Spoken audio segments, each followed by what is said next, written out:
Tenemos a la doctora Andrea Sayas con el bloque de judiciales aquí en el aire de las Misiones. Y bueno, para hablar hoy, buen día ante todo, Andrea. Hola, Angelito, ¿cómo estás? Bien, perfecto. Martes frío y bastante con neblina. Estamos en Europa, decíamos. Claro, recién hablábamos con Gisela Fernández respecto a eso. Después de la neblina seguramente vamos a ver el sol a pleno, ojalá. Mirá, esperemos que sí, porque estaba bastante feo cuando llegué. Sí. Estaba como fresco, te cae la neblina en la cara que no sabes si es una lloviznita, si es, qué sé yo, viento. Un poco desacostumbrados a esta neblina, sí. A ver, estamos a las 9 de la mañana. Sí, es raro, es la primera vez desde que empecé a venir acá que veo algo así. Exacto, bueno. Y acompaña el clima también. Bueno, hoy un tema realmente, a ver, no sé si contradictorio, si es, polémico, no sé cómo tildar a esta cuestión de la reforma del régimen penal juvenil.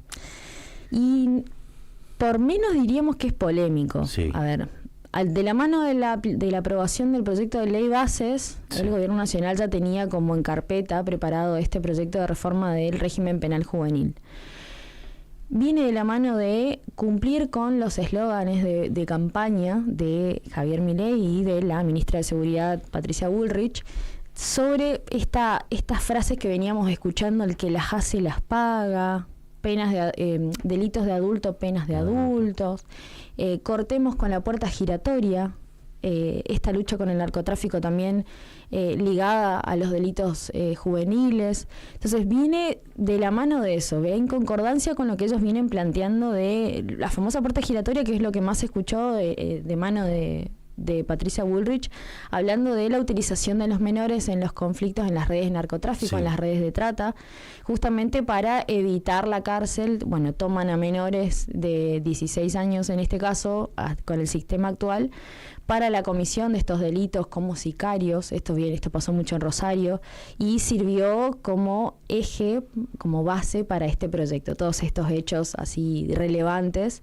sirvieron de base para este proyecto, que fue presentado por Mariano Cunioli Barona y la ministra de Seguridad, Patricia Bullrich, que lo que pretende en principio es bajar la edad de imputabilidad, es decir, el piso mínimo de edad que tiene que tener una persona para poder ingresar a la prisión, para poder ser juzgada dentro de un proceso penal. Claro, hoy esa edad, ¿en qué edad estábamos hablando hoy? En este momento estamos hablando de 16 años. Sí. Ahora también hay que tener en cuenta desde qué momento, desde qué época tenemos este régimen penal juvenil, si se quiere, en el país.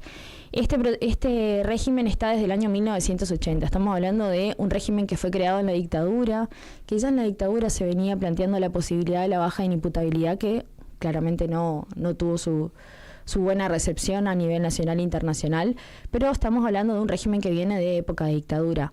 No tiene una visión actualizada, no tiene una visión integradora, es necesaria una reforma, pero hay que tener en cuenta los estándares internacionales y hasta qué punto es útil una baja de la edad de imputabilidad. ¿Qué es lo que pretende este proyecto? En principio, bajar la edad a 13 años como base. Sí. Tener a partir de los 13 años a niños, en este caso niños, niñas o adolescentes, con la posibilidad de ser juzgados dentro de un régimen penal en principio especial. ¿Qué es lo importante acá a tener en cuenta? ¿En qué casos van a ir detenidos? O sea, ¿en qué casos pueden ir detenidos estos menores a partir de los 13 años en adelante?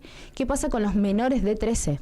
Estamos hablando de niños de 9, 10, 11, 12 años. ¿Qué pasa también con este proyecto?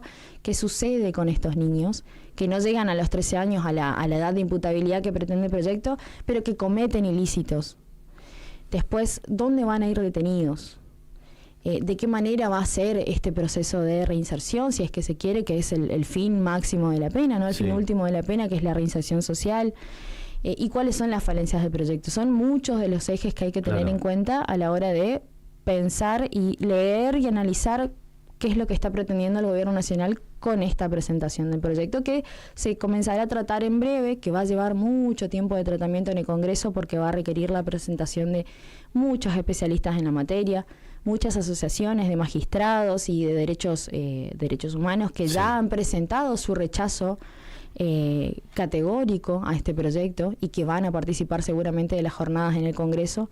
Así que va a llevar mucho tiempo, pero es algo en lo que están comenzando a negociar ya con la oposición dialoguista, con algunos legisladores de izquierda para conseguir justamente el apoyo para que después de cientos de proyectos, porque encima estamos hablando de que tenemos cientos de proyectos para la baja inimputabilidad, los últimos fueron en el gobierno de Macri, que fueron duramente criticados por la Corte Interamericana de Derechos Humanos, por organismos internacionales, por el CELS, y bueno, que no prosperó.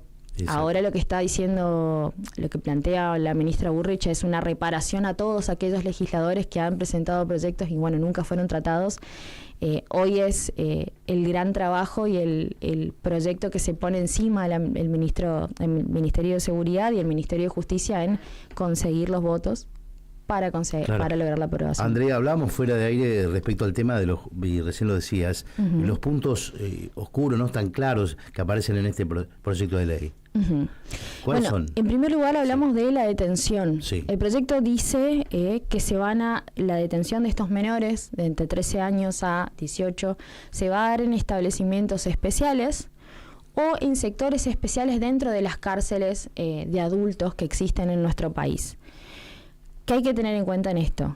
Primero, tenemos cárceles con sobrepoblación en todo el país. Hacinamiento Tenemos hacinamiento, incluso en nuestra provincia, si bien se ha mejorado muchísimo y el hacinamiento es quizás del 1%, del 2%, de todas maneras, si tenés al menos 5, 6 o 10 detenidos por fuera del máximo que establece esa unidad penitenciaria, ya estamos hablando de un hacinamiento, estamos hablando de una sobrepoblación. Claro. ¿Qué va a pasar con esos menores? Si bien en la provincia de Misiones nosotros tenemos una unidad correccional que cumpliría con estos establecimientos especiales, no es así en todo el resto del país. Nosotros en Misiones tenemos un caso particular que después les vamos a charlar, pero en el resto del país no se da esta situación. En la provincia de Buenos Aires, sin ir más lejos, hay sobrepoblación en las cárceles, hay hacinamiento, hay muchísima violencia. Entonces, si estamos pretendiendo lograr un espacio especial para que el joven que está en conflicto con la ley penal logre su reinserción, logre comprender no solamente la criminalidad del hecho, sino lograr una reinserción, conseguir un trabajo, aprender un oficio, terminar los estudios, acceder a una oportunidad para que no reincida, ¿cómo se va a dar dentro de un establecimiento un contexto violento, que ya está contaminado?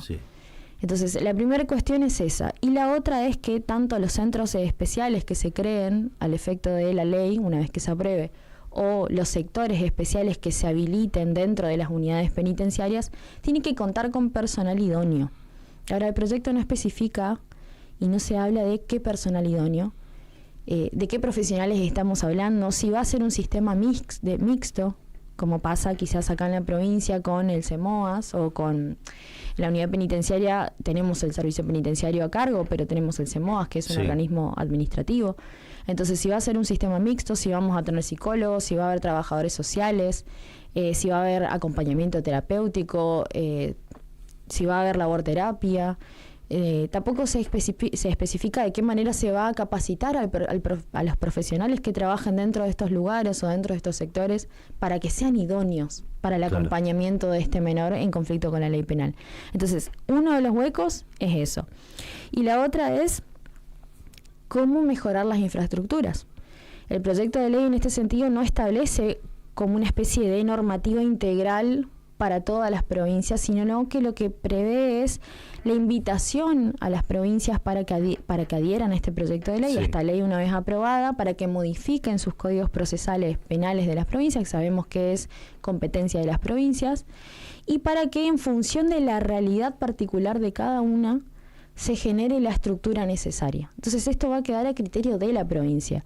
Estadísticamente hay provincias que tienen 2 detenidos jóvenes en conflicto con la ley penal y provincias como Santa Fe, por ejemplo, el caso de Rosario, que tienen muchísimos jóvenes en conflicto con la ley penal a raíz de todas estas redes de narcotráfico y todo esto que se viene persiguiendo, lo mismo en los casos de trata.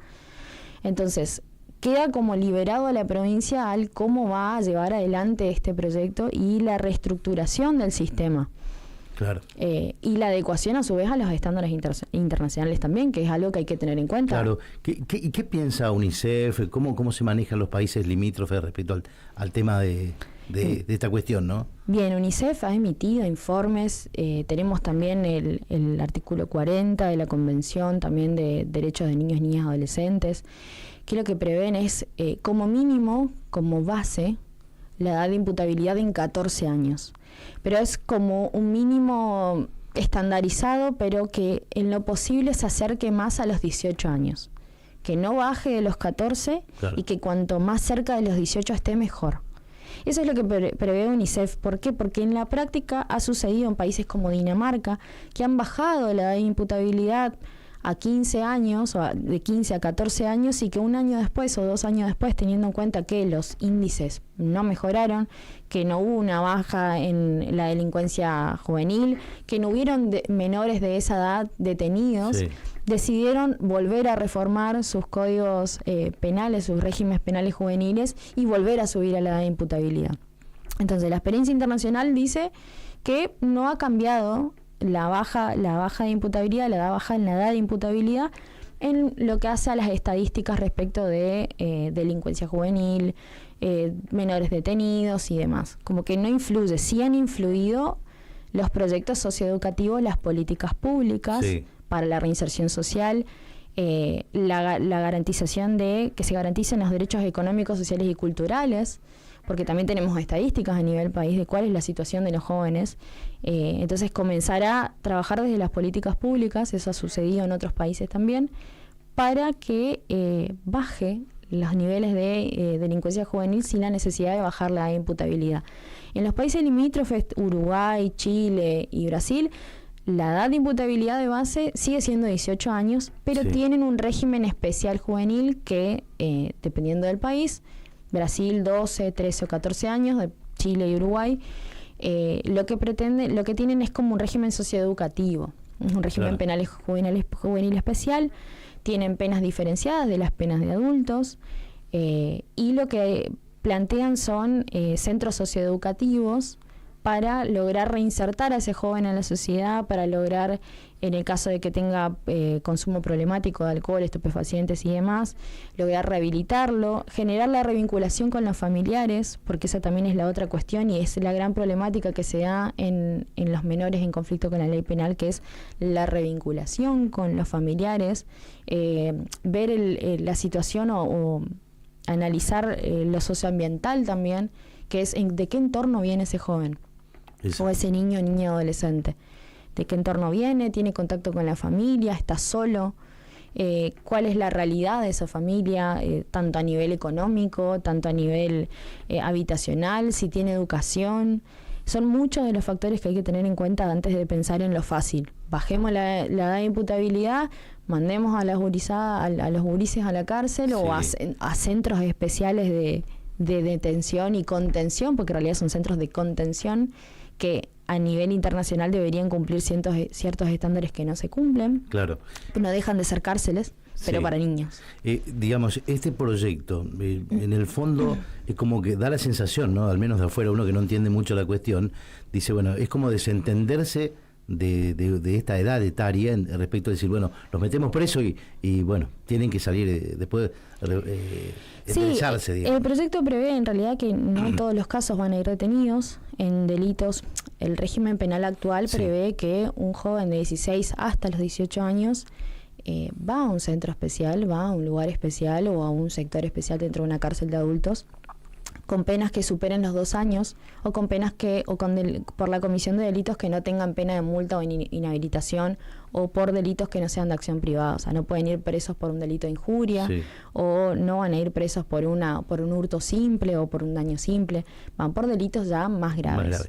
Cumplen un cierto tiempo hasta la mayoría de edad, hoy en día hasta los 21 años en la provincia de Misiones, en la unidad correccional número 4, y después son trasladados a una unidad de adultos.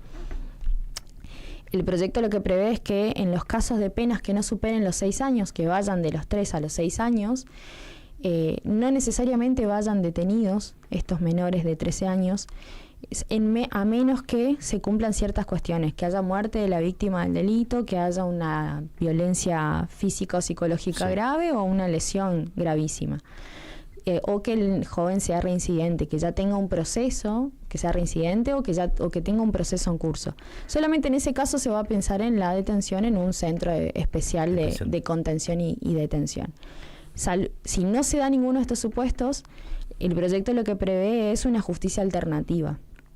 Primero, medidas que ya existen dentro de nuestro Código Penal, de nuestros códigos procesales, pero que no se cumplen, como por ejemplo la prohibición de salir del país, de asistir a ciertos espectáculos públicos, de realizar tareas comunitarias, la obligación de tener estudios, de estudiar, de realizar rehabilitación en el caso de consumo problemático, y pensar otras alternativas como por ejemplo la mediación penal. ¿En qué consiste? Que es la posibilidad de que el juez determine, en el caso de penas que no superen estos montos, que el detenido logre una mediación, una resolución alternativa de conflicto, una resolución pacífica con la víctima o sus representantes, con la intención de que no vaya detenido. Y conseguir como una especie de, hablemos como de una paz restaurativa, ¿no? Es como negociar el perdón, las disculpas, la posibilidad de otra medida alternativa acompañada de la mediación, que pueda ser una tarea comunitaria, o la posibilidad de que trabaje y plante árboles en una plaza, cosas así, que vienen de la mano también de la probation, que son delitos que no superan los 3 años. Es lo mismo, no van presos en función de que cumplan con ciertas condiciones que establezca el juez en ese caso en particular. Obviamente que va a haber que analizar cada paso en particular, cada situación.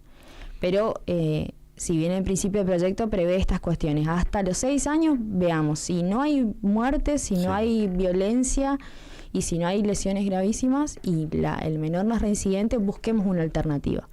Veamos qué pasa. Ahora, ¿qué pasa si ese menor incumple estas medidas o comete un delito grave, recae en la muerte de la víctima, termina en una lesión, en una violencia física y psicológica grave para la víctima? En ese caso se piensan en penas hasta 20 años. O sea, no está prohibida la pena perpetua, pero tienen la posibilidad de quedar detenidos hasta 20 años. Y no cumplen con estas medidas, la posibilidad de que estas penas se agraven. O sea, si tiene una pena de 6 años y no cumple con esta medida alternativa que le dio el juez como para evitar la cárcel y también como para generar una verdadera resociabilización del menor y un verdadero trabajo para mejorar su realidad, no simplemente meterlo dentro de una cárcel y ver qué sucede. Si este menor incumple estas medidas, el juez tiene más allá del tiempo transcurrido desde que dictó las medidas, la posibilidad de agravar las penas y la posibilidad de enviarlo a estos centros especiales de contención y detención. Sí. Y para elaborar este proyecto, digamos, o darle fuerza de ley, se tiene en cuenta también, digamos, se tiene en cuenta verdaderamente la situación económica y social del país, porque muchos menores delinquen por una cuestión o por insistencia de los mayores o por necesidades propias justamente de la situación económica. Bueno, justamente estaba mirando un poco las estadísticas porque de las críticas que tenemos de las asociaciones de magistrados, entre esos aquella que integra el doctor Zaffaroni, ni más ni menos, justamente mencionan esto, ¿no? Que no hay estadísticas en la presentación del proyecto como para tener una base, decir, bueno, a ver por qué el gobierno está planteando este proyecto y qué índices está tomando en cuenta.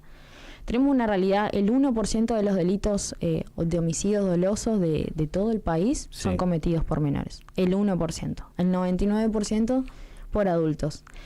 El doctor Zaffaroni en su presentación para rechazar este proyecto también mencionaba, decía, tenemos un índice extremadamente bajo, 96 de 3.000 personas que cometen delitos son menores y la mayoría, el mayor porcentaje es el rango etario que supera los 50 años.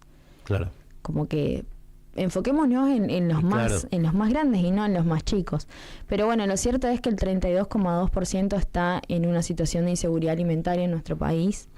Tenemos al 52,2% de jóvenes en situación de pobreza. Esto es de lo último que se dio del último semestre del 2023 respecto de la pobreza. Tenemos muchísimos jóvenes, niños, niñas y adolescentes pobres en nuestro país. Y respecto de la inseguridad alimentaria, que es la posibilidad de acceder a alimentos, tenemos un 32,2%, que no es un dato menor. Y los delitos en las estadísticas de nuestra provincia en cuanto a delincuencia juvenil, en cuanto al régimen penal juvenil y esto que ahora te voy a comentar que es el CEMOAS, los delitos por los que los niños entran en conflicto con la ley penal, en su mayoría tienen que ver con el robo, tienen que ver con el hurto, o sea, delitos contra la propiedad, en su mayoría. Exacto. Bueno, Andrea, te propongo una pequeña pausa. Ya volvemos con esta segunda parte, que es esta cuestión del CEMOAS, qué significa y que hablábamos fuera de aire. Estamos adelantados, dijo Andrea, un poco respecto a algunos lugares del país. Ya volvemos en el aire de las misiones con esta última parte de la columna. Información y música todo el tiempo. Sumate al equipo y sentí la pasión de ganar. Ya tenés una nueva forma de jugar. Ahora vas a poder apostarle a tu equipo favorito. Nuevas opciones para aficionados y fanáticos de todos los deportes y todas las ligas nacionales e internacionales. Ingresa a www.casinoclubonline.bet.ar y viví el deporte. Jugar compulsivamente es perjudicial para vos y tu familia. Exclusivo para mayores de 18 años.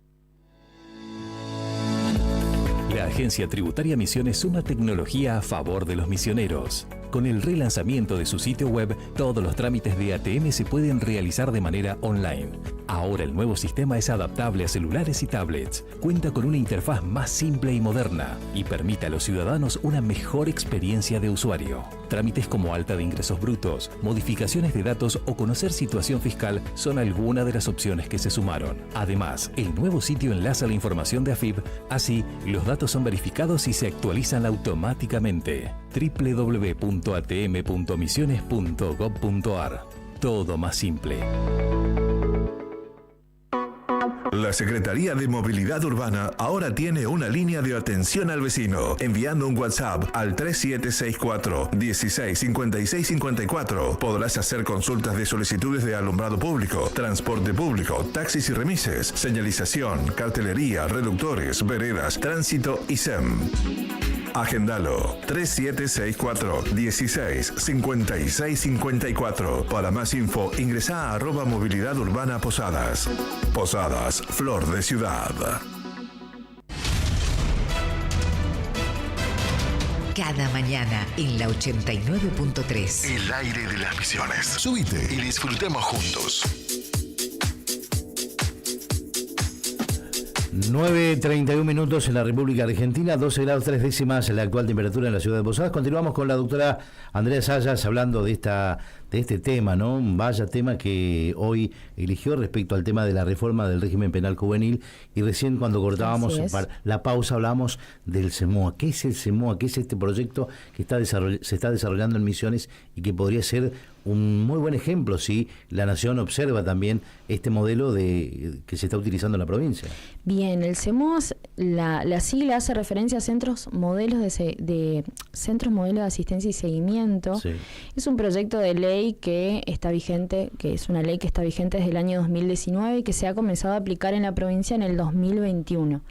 En la ciudad de Posadas, con un centro modelo de asistencia y seguimiento, y en los años posteriores se han abierto en El Dorado y en Oberá, y próximo a abrirse en la cuarta circunscripción judicial en Puerto Rico. El objetivo es que haya un centro modelo de asistencia y seguimiento por circunscripción judicial. Ya tenemos 3, quedaría pendiente la próxima apertura en Puerto Rico. Y el objetivo de este centro modelo, la creación de este centro modelo de asistencia y seguimiento, es garantizar el interés superior del niño y el acompañamiento, justamente la intervención y el abordaje integral de los casos con niños en conflicto, niñas y adolescentes en conflicto con la ley penal. Eso como la base de el objetivo de creación de este centro modelo de asistencia y seguimiento. Después en la práctica se habla de un trabajo, ahí tenemos porque la ley en este caso en Misiones es específica, hablamos de personal idóneo y tenemos psicólogos y tenemos trabajadores sociales y tenemos personal, el trabajo mancomunado con la autoridad, una de las autoridades de aplicación que es el Ministerio de Prevención de Adicciones. Entonces se habla de un trabajo integral, mancomunado, pero sobre todo con personal, en este caso realmente idóneo para el abordaje de estos casos. Estamos hablando de un centro modelo de asistencia y seguimiento que no es un centro de detención o contención de menores en conflicto con la ley penal, es un lugar de tránsito. Por ley pueden estar hasta 24 horas es el plazo que establece la ley, pero puede generarse una prórroga de hasta 72 horas para recibir, admitir a un menor en conflicto con la ley penal que haya cometido algún tipo de infracción a la ley o alguna contravención. Se admite a ese niño, se lo evalúa, recibe asistencia médica, recibe asistencia psicológica. Y lo que hace este CEMOAS es comunicar al juzgado y comunicarse con la familia. Hace como toda una especie de paso previo a la posibilidad de que ese menor o ingrese a una unidad, en este caso al correccional de menores, o que pueda ser internado o alojado en algún centro específico. Entonces, este abordaje integral lo que permite es no solamente la contención de ese menor en las primeras horas posteriores a su detención, a su retención, sino también la posibilidad de recomendar qué lugar es mejor para la reinserción, para la contención de este menor en conflicto con la ley penal. De esa forma trabajan con el hogar de día, con la residencia socioeducativa Lucas, con Manantial de Día. O sea, estamos hablando de que muchos no terminan dentro del sistema penal, o sea, no terminan en la unidad correccional de menores, o al menos así era antes, sino que o pueden terminar internados en un centro de rehabilitación por consumo problemático, que es una realidad que está muy presente en nuestra provincia en los menores, o la posibilidad de ir a un centro como el Centro Socioeducativo Lucas, donde hacen laborterapia, donde tienen la posibilidad de escolarizarse, como también se ha visto casos de niños que no estaban escolarizados y que ya estaban en conflicto con la ley penal. Y el acompañamiento sostenido en el tiempo, porque esa es la clave también del éxito, si se quiere, de los CEMOAS. No es solamente estas 24 o 72 horas críticas y clave desde el momento en que un menor es captado cometiendo algún ilícito, y después liberarlo a su suerte y decir, bueno, que la justicia continúe esto, y si no es la justicia, que vuelva con sus padres o con su entorno, sino es la evaluación socioambiental, la revinculación con la familia o con el adulto que va a contenerlo y va a acompañarlo en este proceso, y sobre todo es este acompañamiento y la apertura del CEMOAS, de las puertas del CEMOAS para la realización de talleres, el acompañamiento escolar, que puedan hacer kung fu, que puedan hacer karate, que puedan hacer taekwondo, que puedan hacer música, y que encuentren otras oportunidades, si se quiere, otras opciones para salir adelante por fuera de el delito. Exacto. Bueno, eso es como quizás lo más importante del trabajo que realiza el CEMOAS. Exacto. Y hablabas recién de una medida que adoptó el Servicio Penitenciario hace poco tiempo. Sí, el CEMOAS trabaja especialmente con menores que van desde los 3 hasta los 17 años. Ese es el rango etario aproximado con el que vienen trabajando. Te comentaba fuera del aire que han tenido casos bastante críticos de menores de 9 años que han caído al CEMOAS, que han terminado siendo derivados al CEMOAS y que tenían consumo problemático desde los 6 años. Hay dos cuestiones que se ve del trabajo que viene realizando en estos últimos 3 años el CEMOAS. Es, por un lado, el consumo problemático de estupefacientes y alcohol en los menores, en los jóvenes en conflicto con la ley penal, y por otro lado, el tipo de delito que cometen en líneas generales, que está vinculado fuertemente a los delitos contra la propiedad, robo, hurto y demás.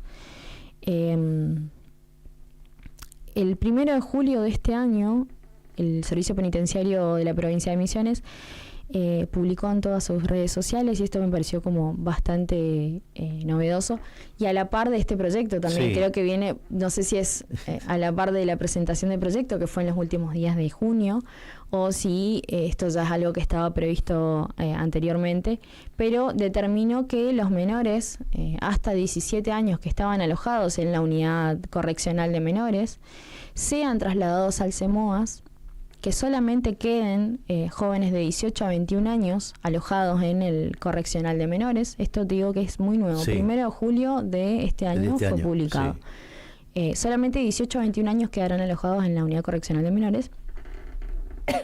Y los menores que tenían hasta 17 fueron trasladados al CEMOAS para continuar con su tratamiento y realmente pensar en este ideal socioeducativo, en este ideal resociabilizador, y además para poder asegurar que estos menores realmente sean revinculados, sean tratados y que no estén dentro de la esfera del servicio penal, no estén dentro de la esfera del proceso penal y de una unidad penitenciaria que, si bien es un correccional de menores, no deja de ser una cárcel donde hemos tenido durante muchos momentos niños, porque algunos los ves y son niños todavía.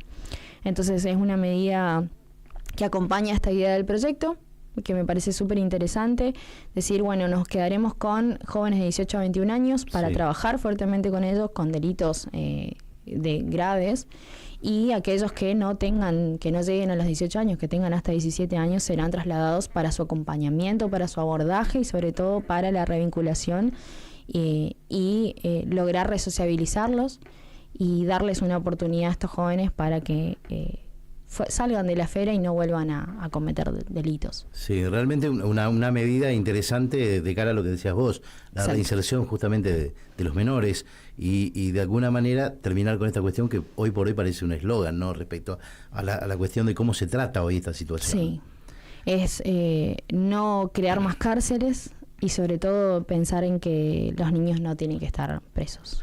Bueno, Andrea, realmente interesantísimo, es para largo esto. Es para largo. Realmente hay muchos puntos que uno quisiera preguntar, pero por ahí el tiempo nos tira, sí. En la radio, bueno, seguramente seguiremos abordando distintas problemáticas y una de estas es importante que ampliemos después más adelante. Digamos. Por supuesto, vamos a ver cómo se va tratando el proyecto, qué voces se escuchan, cómo se van negociando los votos, porque al fin y al cabo se trata de una negociación. Sí. Tenemos muchas voces, tenemos un montón de profesionales que vienen a hablar. Ha pasado lo mismo con la ley bases en cuestiones importantes como el RIGI, que lo hablamos acá en la columna. Pero después termina todo vinculándose a una negociación por los votos y a la posibilidad de que las oposiciones dialoguistas acompañen o no los proyectos del Ejecutivo Nacional en este caso. Así que veremos cómo se desarrolla este proyecto junto con otros proyectos también, reforma del Código Penal, ley antimafias y la reforma de los capítulos de trata, donde también se va a incluir que en el caso de que se utilizan menores para la comisión de delitos de trata, van a ser tomados ellos como víctimas de trata también y van a ser juzgados de forma más severa aquellos que utilicen menores para la comisión de estos delitos. Andrea, muchísimas gracias como siempre. A vos. Ahí estaba Andrea Sayas, nuestra columnista de Derecho aquí en la mañana del aire de las Misiones. 9:41 minutos en el país, la temperatura actual en Posadas 12 grados 3 décimas.